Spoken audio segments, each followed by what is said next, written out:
அடியே, நான் தாலி கட்டின என் பொண்டாட்டி மீன் குழம்பு வச்சுருக்கேன், நீயே எடுத்துட்டு வாடியே.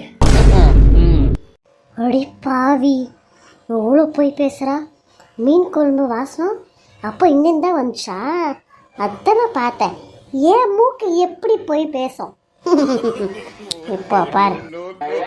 அவ்வளோ பாவி மனுஷா, இப்படி போட்டு குத்திட்டியா?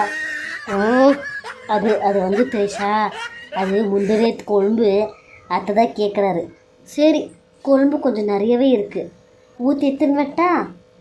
அப்படியே உன் மாமியாருக்கு அஞ்சலிக்கு உனக்கு 3 பேருக்கு சேர்த்து ஒரு 3 மீன் போட்டு எடுத்துன்னு வரேன். எடுத்துகிட்டு போ, கோச்சிக்கிடாத. சே, நல்லா கோச்சிக்கிட மாட்டேங்க்கா. நீங்கள் தாராளமாக 2 மீன், ஆளுக்கு 2 மீன் போட்டு கொடுக்கா. உன் பேரை சொல்லி நாங்கள் இன்னைக்கெல்லாம் பொழுது போக்கிடுவோம். ஓகே, 6 மீன் போட்டு எடுத்துகிட்டு வாக்கா. அடி பாவி, கொஞ்சம் கூட கூச்சமே இல்லாமல் கேட்குதுங்க. சரிடி,